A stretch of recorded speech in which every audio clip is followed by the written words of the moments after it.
Hello dear students, आज हम देखेंगे औद्योगिकरण का युग चैप्टर 5 हिस्ट्री का द एज ऑफ इंडस्ट्रियलाइजेशन। इसमें हम देखेंगे कि किस तरह पूरे देश में औद्योगिकरण की शुरुआत हुई। औद्योगिकरण एक नया कॉन्सेप्ट हम लोग लेते हैं कि ये कारखाने जहाँ जहाँ हुए वहाँ औद्योगिकरण हुई, बट ऐसा नहीं है। कॉटेज इंडस्ट्री भी रही, तो इससे हम देखते हैं कि किस तरह से कॉटेज इंडस्ट्री से लेके बड़े बड़े कारखानों तक हमारे यहाँ औद्योगिकरण हुआ। तो सबसे पहले ईटी पॉल की म्यूजिक कंपनी जो 1900 ईस्वी में एक किताब लॉन्च की, जिसमें था नई सदी का उदय या द डॉन ऑफ सेंचुरी। इसमें क्या दिखाया गया कि एक देवी हैं जिनके पीछे क्या क्या तैयार है, रेलवे, कैमरा, प्रिंटिंग प्रेस, मशीनें, कारखाने। ये दिखाया गया कि ये सब चीजें हैं जो नई सदी की शुरुआत करा रहे हैं, है ना। इसमें दिखाया गया पूर्व यानी कि एशिया के देश जो भूमध्य सागर से पूरब की ओर थे, वहाँ के देश के लिए जो जादुई चीज क्या था, अलाउद्दीन हर जादुई चीज को वो पूरा कर देता था, जो भी आपकी विश होती थी उसको पूरा कर देता था। लेकिन पश्चिम में एक मैकेनिक जो कारखानों में इसको पूरा करते हैं। तो इस तरह से अलाउद्दीन और मैकेनिक ये दिखाया गया, इसमें दोनों में अंतर दिखाया गया। उसके बाद हम देखते हैं औद्योगिक क्रांति से पहले। औद्योगिक क्रांति से पहले हम लोग क्या लेते थे, औद्योगिकरण और कारखाना दोनों एक ही सेंस में लेते थे। तो हम लोग इसके पहले देखेंगे आदि औद्योगिकरण, यानी कि औद्योगिकरण के पूर्व क्या हुआ।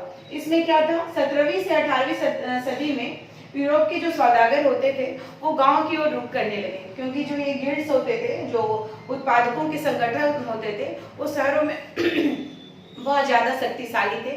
तो इस कारण यहाँ पे सारे कारीगरों को क्या करते थे, ये गिल्ड्स उत्पाद पे नियंत्रण करते थे, प्रतिस्पर्धा पे नियंत्रण करते थे, और जो भी मूल्य है उसको भी तय किया करते थे। तो इस तरह जो नए नए जो सौदागर आते थे उनके लिए यहाँ पे कोई चांस नहीं था शहरों में। तो ये क्या करने लगे, गांव की तरफ रुख करने लगे। गांव में वही 17वीं 18वीं शताब्दी में ये कारीगर हैं जो वो गांव जा करके जो किसान हैं, जो कारीगर नए नए होते थे, उनको काम देते थे और उसके बदले उन्हें पैसा देते थे। तो इस तरह यहाँ पे दस्तकारी शुरू हुई, और इन सब की चीजों की डिमांड जो थी उपनिवेश बढ़ने से और व्यापारिक बढ़ने से, व्यापार बढ़ने से, विदेशी व्यापार, इन सब चीजों की डिमांड भी काफी बढ़ने लग गई। तो इसके बाद फिर हम लोग देखते हैं कि जो ये गिल्ड्स भी जो होते थे वो शासकों को इनको पूरा संरक्षण मिला रहता था।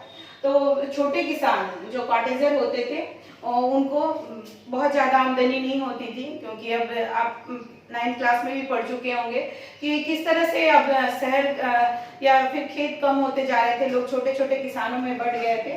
तो इसमें आमदनी के नए स्रोत मिले।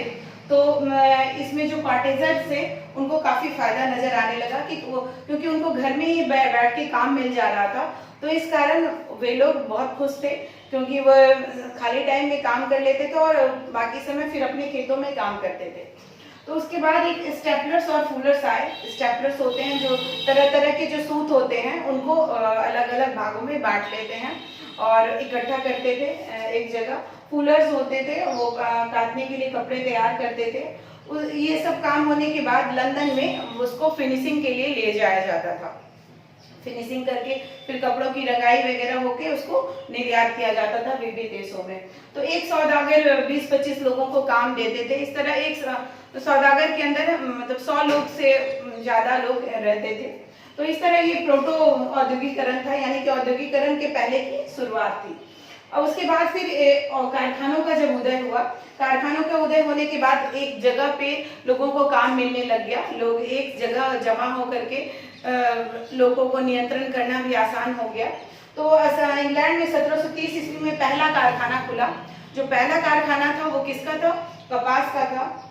और इसमें कपास का आयात 1760 में जो सिर्फ 25 लाख पाउंड होता था, और 1787 ईस्वी में आते आते 220 लाख पाउंड तक हो गया, क्योंकि इसमें कारखानों का बहुत ज्यादा विस्तार हुआ, कपास के कारखानों का। इसमें कार्डिंग, ऐंठना, कटाई और ये लपेटना, ये सब काम जो है वो कार्डिंग, ऐंठना, कटाई, लपेटना आदि जो काम है, ये नए नए आविष्कार होने से इनकी कुशलता भी बढ़ गई। और उसके बाद रिचर्ड आर्कराइट की सूती कपड़ा में आने से फिर क्या हो गया, कारखानों का नियंत्रण होने लग गया। उसके बाद औद्योगिक परिवर्तन की रफ्तार, और कारखानों का विस्तार होने के साथ साथ प्रोटो उद्योग भी जीवित थे। उसके साथ औद्योगिक परिवर्तन की क्या रफ्तार हुई, क्या सिर्फ कारखाने रह गए या फिर प्रोटो उद्योग भी फले फूले। तो हम लोग देखते हैं 1840 ईस्वी तक इंग्लैंड में कपास का सबसे बड़ा उद्योग बन गया था। मैनचेस्टर जो कपास का वो काफी बड़ा उद्योग बन गया था।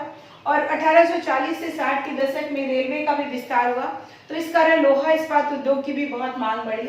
और 1873 ईस्वी तक 7.7 पाउंड लोहा स्टील का निर्यात होता था, जो कपास के उत्पादन से दुगुना था। उसके बाद आप देख सकते हैं कि औद्योगिक क्षेत्र में मात्र 20% मजदूर ही उसमें एंगेज होते थे। बाकी मजदूर कहाँ रहते थे? वो छोटे कॉटन इंडस्ट्रीज में ही रहते थे, गांव वगैरह में ही रहते थे। साथ ही साथ फूड प्रोसेसिंग है। फूड प्रोसेसिंग यानी कि गांव के खेत में ही ये काम हो सकता है, चटनी अचार वगैरह बनाना। पॉटरी उद्योग, चर्म शोधन, फर्नीचर आदि जो गैर मशीनी काम होते थे वो कहाँ होते थे? ये उद्योग का मतलब जो भी नए नए आविष्कार हुए, इनके कारण इनकी भी डिमांड बढ़ी और काम बढ़ा। और नई तकनीक जो होती थी काफी महंगी होती थी, नए नए मशीन होते थे, जल्दी जल्दी टूट फूट भी जाते थे। इस कारण क्या हुआ कि लोग इसको रखने में कतराने लगे।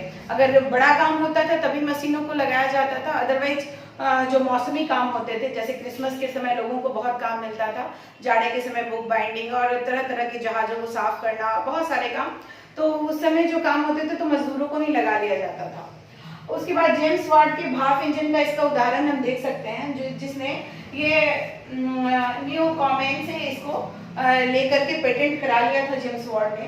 तो इसको कब 1871 ईस्वी में पेटेंट करा लिया था। उसके बाद मैथ्यू ब्लूटन उसको बेचा, लेकिन ये इतना इसका बुरा हाल था कि ये बहुत सालों तक ये भाप इंजन बिक नहीं पाया।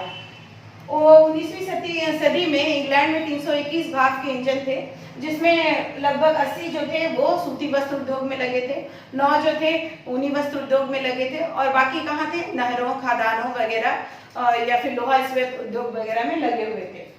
अब देखते हैं हाथ का श्रम और वास्प शक्ति।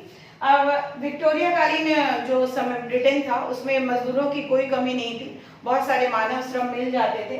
तो इसमें मौसम के अनुसार, जैसे पहले ही बोले, ये मजदूरों की मांग घटती बढ़ती रहती थी। और 500 तरह के हथौड़े और 45 तरह की कुल्हाड़ियाँ, इतने तरह की वैरायटी होती थी हाथ के काम करने वाले लोगों की। आप अंदाजा लगा सकते हैं कि हाथ का काम कितना इम्पोर्टेंट था। और उच्च वर्ग के जो हाई क्लास के अरिस्टोक्रेटिक पीपल होते थे, वो लोग हाथ के बने काम को तरजीह देते थे। क्यों? क्योंकि ये काम बिल्कुल बारीक तरह से किए जाते थे। मशीनों में एक ही तरह के चीज़ों का प्रोडक्शन होता है, लेकिन जो हाथ से काम होते हैं वो बहुत बारीक होते हैं और अलग अलग तरह के होते थे। तो हाई क्लास के लोग हाथ से बने चीज़ों को प्रेफर करते थे। उसके बाद हम देखते हैं कि मजदूरों की जिंदगी क्या थी।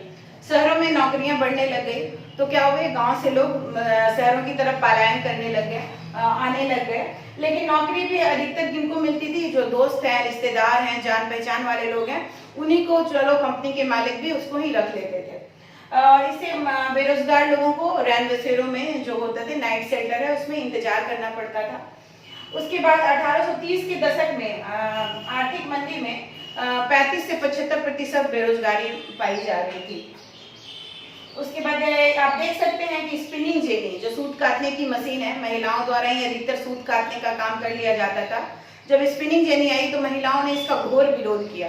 क्यों? क्योंकि वो बेरोजगार होने का उनका डर था, तो उन्होंने हमला करना शुरू कर दिया। और 1840 के दशक के बाद निर्माण कार्य भी शहरों में बहुत तेजी से होने लग गया, जिस कारण भी फिर मजदूरों की रोजगार बढ़ी और परिवहन उद्योग में काम करने वालों की संख्या भी अब दुगनी हो चुकी थी। इस तरह हम देखते हैं कि किस तरह से औद्योगिकरण का धीरे धीरे विकास हुआ।